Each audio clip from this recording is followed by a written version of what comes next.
Guys, welcome back to another video. It's been about a week and a half since I uploaded a video, and that's because I've been working on other people's cars. This is a customer's car. Did a couple things to it, like a bumper, shock tower brace, and some skid plates that I want to show you guys in just a second. I've also got another vehicle over here, another X3 Max, really badass. I'll be doing a overview video of that car as soon as I'm done with it, to show you guys all the stuff I'm doing to that, because that's a wicked setup on that vehicle, that X3 2021 with smart shocks.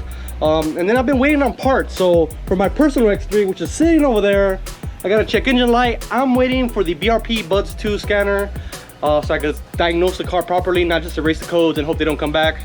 And then I'm waiting for a bunch of other parts, like the HER arm kit. You guys know HER is our sponsor. Shout out to Chris over there at HER.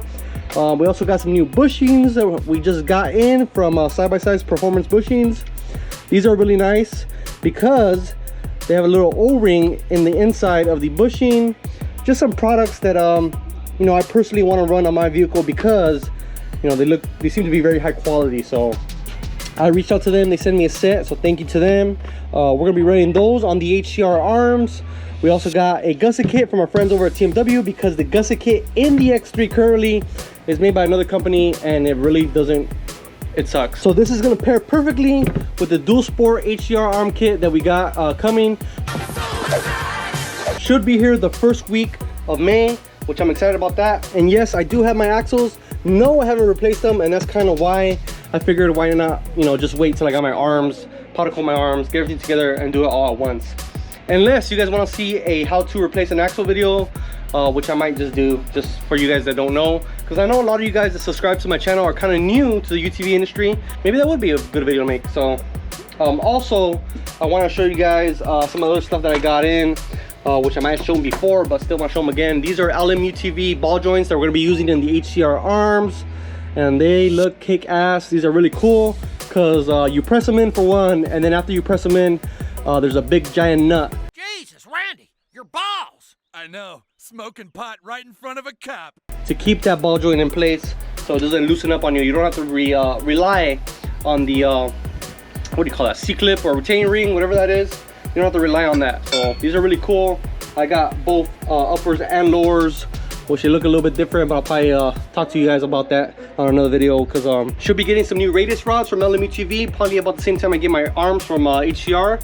That's gonna be dope because you know, LMUTV has been supporting me for a while now, and you know, they're one of our sponsors. Shout out to Tim over there. The radius rods that I have currently, nothing wrong with them. The heims are worn out, but that's not a defect or anything to do with the arms themselves. It's more so just the heims wear out. And I priced them out, but for the price of new heims, I'm just gonna get a whole new set of radius rods. So that's that. And obviously the big giant intercooler that's sitting here from PWR or CNR Racing. I am gonna make a video on that, but I'm waiting for an intercooler fan. That's been like 2 weeks already, so I don't know what's going on with that.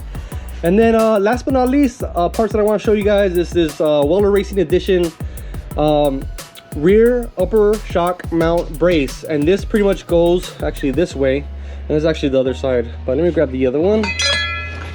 And they also give you new hardware, which is really cool. New hardware. Take this out of the package in here. This is billet aluminum. Not sure the grade, I'd have to look it up. Might leave a link in the description for you guys. But that's gonna go something like that to brace the upper shock mount. So this is gonna pretty much bolt onto the cage. You take the 2 bolts off, bolt that on, and then, you know, run the bolt through the brace and the shock. So these are really cool. Shout out to Water Racing for sending these out to us. I really like how these are made. They're really high quality piece. They machine it so that it's lightweight, as you can see how they cut out the pockets. And also this giant, you know, groove that they have in here. Really cool that they do that, because it actually goes over the factory frame, because it has this freaking thing here. But yeah, so waiting for parts. I'm stuck right now. My X3 is just sitting there, check engine lights on. I've noticed multiple extended cranks, and which kind of leads me to believe I got a fuel problem. I know one of the codes is for the O2 sensor, which has me scratching my head. But like I said, I'm gonna check with a scan tool and look at the data and see what needs to be done. You know, same type of stuff I do at work, just this is on a Can-Am, so I need a different scan tool. So I did want to show you guys on this X3. So real quick, just want to show you guys this 2020 mainly want to show you guys the skid plates. So these are super ATV skid plates. They're 1/2-inch sink that I installed. I'll get down and show you guys that in just a second. I did a couple other things like the Fox tune to raise the suspension. I also flipped the shocks. He didn't ask me to do that, but I was already pulling it off to do the shock tower brace, so I flipped them for him. I also did the front bumper just to add some rigidity because the old bulkhead was bent. Speaking of bent, the cage is also bent currently. I advised them we should replace it. He's probably gonna get an aftermarket cage. So if you guys know of anybody or any companies that have these cages in stock, just comment down below just in case anybody else is looking. But it seems like all manufacturers are pretty much out of parts. Everybody's out of stock.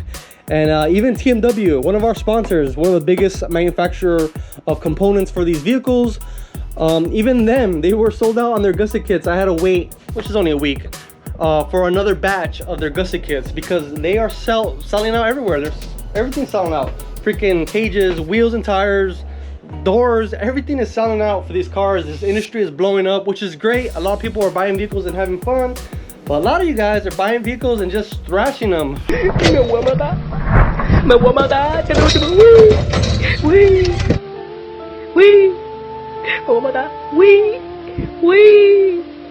This guy picked up this car. It wasn't originally his, but he picked it up used. And let me show you guys the skid plates, or what's left of them.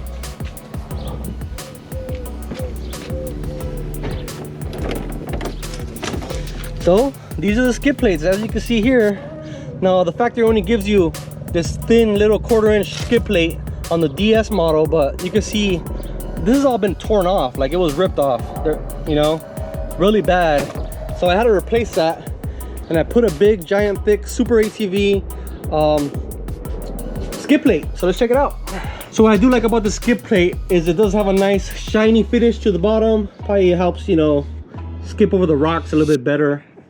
You know, skid plates, not everybody needs them. If you're out in the desert and doing high speed, you know, driving, you don't need skid plates, at least not this thick. You know, a 3/8 skid plate will suffice. But if you guys do a lot of rock climbing, maybe you should consider some of these skid plates because these are heavy duty and they can take a beating. They're UMHW, the same kind of material that well, actually those bushings are made of, by side-by-side performance bushings. It's a common material used for skids. Different brands, different manufacturers use them. Factory UTV, I think SSS Off-Road, and a couple other companies use this material, and now including Super ATV. So it's really, really strong, really tough. It can take a beating, and 1/2-inch, like I said, for rock climbing, perfect. If you're not rock climbing, if you're doing Glamis, you probably don't need to replace what you have on there. But if you're doing rock climbing, I would definitely suggest a 1/2-inch. Specifically, and more importantly, for the very rear. So the very rear, obviously you got your transmission and your engine, and you don't want a big rock going through the skid plate, the factory skid plate, and destroying that. So pretty cool. These Super ATV skid plates are pretty nice. They go all the way to the front here. They actually kind of go over the edge just a little bit. And on the sides, they're kind of low key. They don't stick out too much.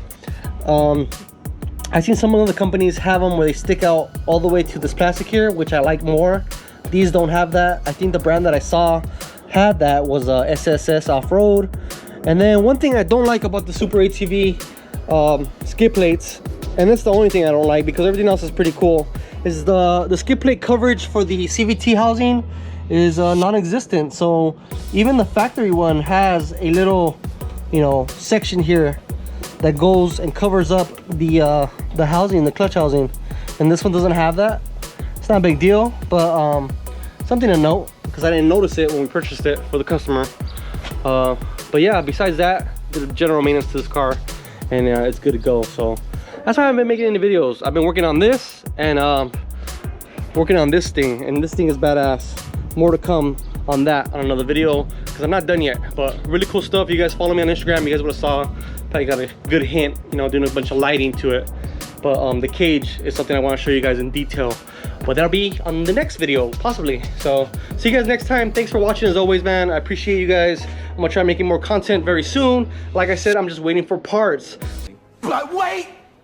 There's more. So that's what I've been waiting on, just parts. So I do want to show you guys how to replace an intercooler, but I'm waiting for the fan that goes with this intercooler. I want to show you guys how to replace an axle, but I've been busy with these vehicles. So that's pretty much it. More videos to come. I want to do an intercooler replacement video. Also want to do an axle replacement video.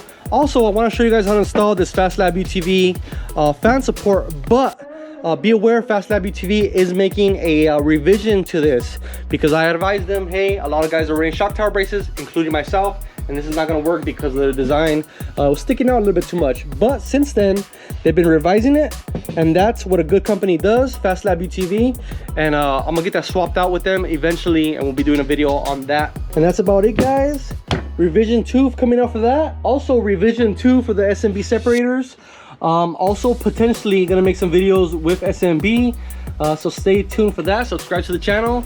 We'll see what happens. Gotta keep it moving, keep it going, but always staying dirty. See you guys on the next one. Peace out.